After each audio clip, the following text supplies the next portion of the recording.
Friends, मेरा mind channel पे आपका स्वागत है। लास्ट वीडियो में यही चैप्टर पढ़ा था, 10th चैप्टर, जिसका नाम है व्हाट इज़ कुकिंग। अभी हम इसे कंप्लीट करने की कोशिश करेंगे। ठीक है फ्रेंड्स, स्टार्ट करते हैं। हम यहाँ तक पढ़ चुके थे, अब हम आगे पढ़ते हैं।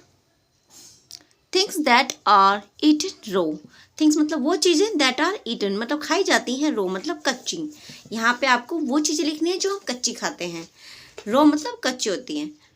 Things that are eaten cook, वो चीज़ें, दैट थिंग्स मतलब वो वस्तुएं, दैट आर खाई जाती हैं, ईटन मतलब खाई जाती हैं, कुक्ड पकी हुई, यानी कि कुक्ड मतलब पकी हुई। तो यहाँ पे वो चीज़ें जो हम पका के खाते हैं, बिना पकाए हम नहीं खाते हैं। Things that are eaten both raw and cooked, यहाँ पे वो चीज़ें लिखनी है जो हम दोनों तरह से खाते हैं, पकी हुई भी खाते हैं और हम कच्ची भी खाते हैं। ठीक, जैसे प्याज हो गया, गाजर हो गई, हम कच्ची भी खा लेते हैं, पका के भी खा लेते हैं। तो फ्रेंड्स ठीक है, ये आपको अपने आप लिखना है। फ्रेंड्स अपने फ्रेंड सर्कल में पूछ भी सकते हैं, पेरेंट्स से पूछ सकते हैं, मदर से पूछ सकते हैं, या अपने टीचर से भी पूछ सकते हैं, लेकिन आप ट्राई कीजिएगा, करने की कोशिश कीजिएगा। पहले आगे पढ़ते हैं। Have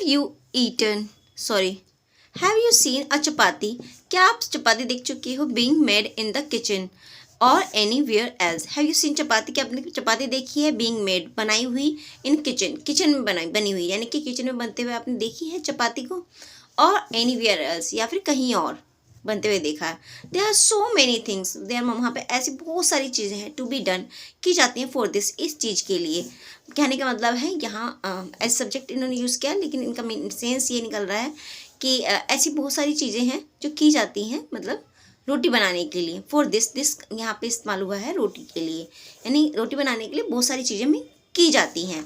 taking out floor in a utensils, taking out मतलब निकालो, फ्लोर यानी कि आटा निकालो, इन यूटेंसिल यानी कि बर्तन में।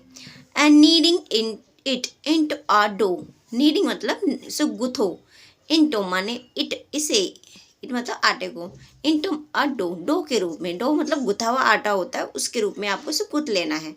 मेकिंग स्मॉल बॉल्स, और इसकी छोटी छोटी बॉल्स बना लो, ऑफ द डो की। ठीक है friends, roll out the ball, अब इस जो बॉल्स होते हैं इनको रोल आउट कर लो, यानी कि बेल लो।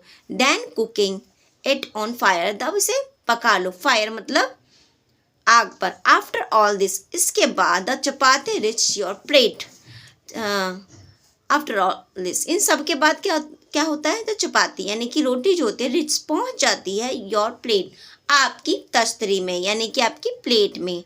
After so much effort, after मतलब बाद में, सो मच बहुत ज़्यादा, ऑफ एफर्ट यानी कि कोशिश के बाद।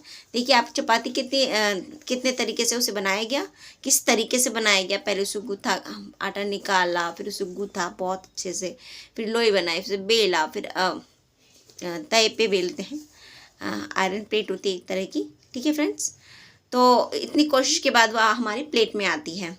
गो टू द किचन, किचन में जाइए, and observe something being cooked, observe देखिए मतलब देखिए ध्यान से, समथिंग कुछ चीज़ें, बीइंग कुक्ड जो पकाई जाती हैं।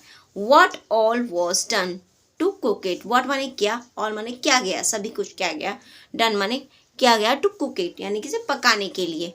राइट द सीक्वेंस, राइट मतलब लिखिए, द सीक्वेंस यानी कि क्रम लिखना है आपको इसका, यानी कि पहले खाना पकाने के लिए, कोई भी डिश बनाई आपकी मदर ने या आपके घर के किसी भी सदस्य ने, तो पहले क्या किया उसको बनाने के लिए, पहले सब्जी काटी या सब्जी को छौंका। ठीक है, don't forget to write the name of the item being cooked, don't forget नहीं भूलना है, फॉरगेट मतलब होता है नहीं भूलना।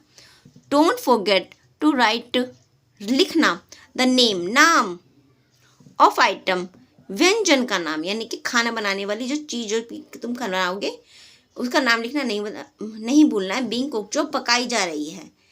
Look at the notebook, notebook को देखो, ऑफ योर क्लासमेट के। ठीक है friends, and discuss it in a group, और इसके बारे में आपको डिस्कस करना है, यानी कि बात करनी है अपनी क्लासमेट आपके। लुक एट द मतलब देखो अपनी क्लास में, जो अपनी आपका क्लास का जो बच्चा है या आपके सहपाठी हैं, उनको क्या करोगे, उनसे उनकी नोटबुक को देखना, and discuss it in a group, और इसके बारे में डिस्कस करना है कि उनके घर में ये डिश बनती है या उन्हें पसंद है तो किस तरह से बनती है, वगैरह वगैरह। ठीक है फ्रेंड्स, आगे देखते हैं। देखो नेम ऑफ द आइटम, यहाँ पे आइटम का नाम लिखना है। कहने का मतलब उस खाने की वस्तु का नाम लिखना है जो, जैसे पनीर हो गया, कोई भी चीज़ आपको पसंद है, कोई भी एक डिश आप उठा सकते हैं, कोई भी डिश का नाम यहाँ पे लिखना है। उसके लिए पहले आपने क्या किया, दूसरे नंबर पे क्या किया, तीसरे नंबर पे आपने क्या किया, और फिर चौथे नंबर पे आपने क्या किया, फिर पाँचवें नंबर पे आपने उसके लिए क्या किया सब्जी बनाने के लिए, और 6 स्टेप पे आपने क्या किया। ठीक है फ्रेंड्स, आज के लिए इतना ही। अगली वीडियो में हम आगे का चैप्टर पढ़ेंगे फ्रेंड्स।